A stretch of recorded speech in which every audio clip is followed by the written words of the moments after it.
The sun hung low in the sky as dust rose from the narrow dirt road, swirling in small, restless spirals. An old pickup truck rattled toward a modest farmhouse. Inside, a young woman sat quietly, holding a single worn suitcase. Her gaze was fixed on the passing fields, though her thoughts were far away, caught in a place of deep hurt. Her name was Clara, and she had just been sent away in shame. In the town where she grew up, people whispered about her weight, her shy demeanor, and her inability to fit in.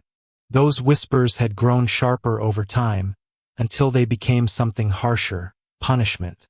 She was told she would live and work on the farm of a poor man she had never met, supposedly to learn humility and responsibility.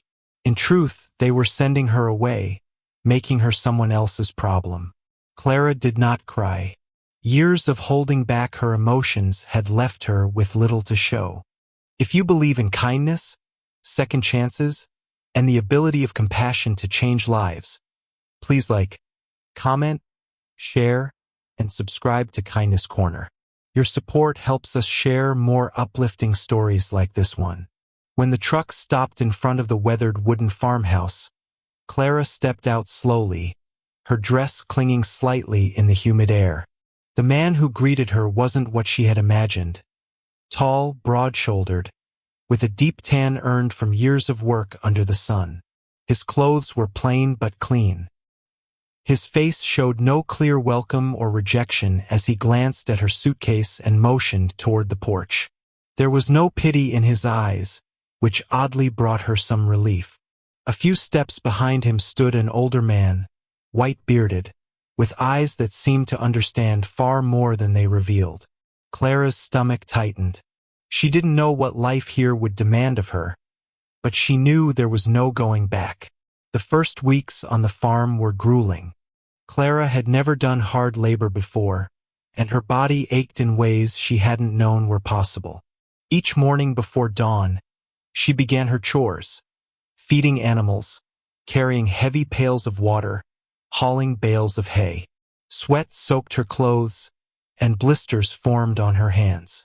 The farmer, whose name was Luke, gave instructions plainly and expected her to try. He never scolded her, but he also offered no unnecessary comfort.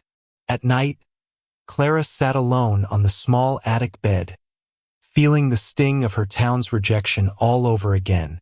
The cutting words she had heard there replayed in her mind. But slowly, something began to change. Over the weeks, she noticed her body, still heavy, growing stronger. Tasks that had once left her gasping for air were becoming manageable. She could carry water without spilling half of it. She could climb fences without fearing she would fall. The aches in her muscles transformed into a quiet sense of accomplishment. More surprising than her physical changes, however, was the change inside her. Away from the harsh stares of the town, Clara began to hear her own thoughts more clearly. She realized how long she had been defining her worth by the cruel words of others. Here on the farm, she wasn't the obese girl, as they had labeled her. She was simply someone who had work to do, someone capable of learning. One evening, just as the sun was setting, painting the sky in breathtaking shades of orange and gold, Luke asked her to ride with him to the far end of the property. Clara assumed they were going to check on fences or bring supplies, but as the truck rumbled over the dirt path, she noticed something unusual. The road kept going and going for miles, it seemed. Fields stretched out in every direction, vast and endless.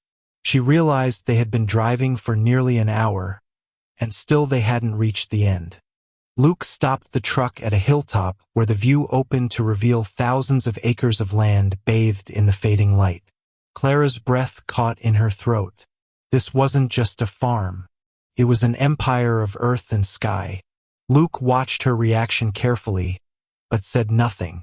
Over the next few weeks, little pieces of the truth began to reveal themselves. The poor farmer she had been sent to was anything but poor. Luke owned thousands of acres passed down through generations, yet he lived simply. He could have hired dozens of workers to manage it, but he chose to work alongside the few he trusted. Wealth for him wasn't about showing off. It was about stewardship, responsibility, and living in harmony with the land. Clara began to understand why life here was so different from the town. Here, value wasn't measured by appearances, money, or status. It was measured by character, resilience, and kindness. For the first time in her life, Clara felt seen not for her weight, not for her mistakes, but for who she truly was. Luke's quiet acceptance and the rhythm of life on the farm began to heal wounds she thought would never close. She learned how to care for animals, how to plant seeds, how to listen to the wind as it whispered through the fields. She found herself smiling more often, laughing without fear of being mocked. Slowly, the shame that had been forced on her began to fall away like the dust from her shoes at the end of a long day. As months passed, Clara's confidence grew. She began taking initiative, finding ways to make the farm run more smoothly. She started cooking meals for the workers, fixing old equipment, and tending to injured animals. Luke noticed. The older man with the white beard noticed. Even the land seemed to notice, responding to her care. Clara had come here believing she was a punishment, a burden. But she was becoming an asset, a trusted presence, someone who belonged. The day came when Luke finally spoke of why he had agreed to take her in. The town had painted her as lazy, spoiled, and unworthy of respect. He had known from the start that most of what they said wasn't true.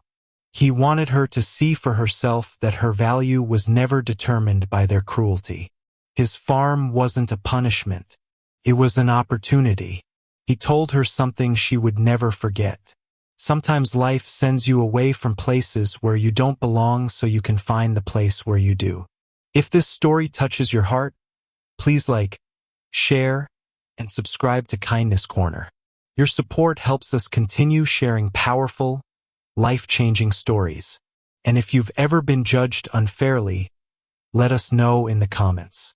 We'd love to hear your story. In time, Clara no longer saw herself as the obese girl the town had labeled her. She was strong, capable, and deeply loved by the people who mattered. The farm had given her a second chance, but more importantly, it had given her the courage to create a new life. She knew she might still face judgment from the outside world, but it no longer had the power to define her. Standing on the same hilltop where she had first seen the thousands of acres, Clara realized something powerful. She hadn't just been sent here to be changed. She had been sent here to change everything, including herself. Special request to all our Kindness Corner viewers. If this story made you feel anything, hope, compassion, or even a spark of strength, please leave a comment below. Your words could inspire someone who needs it today.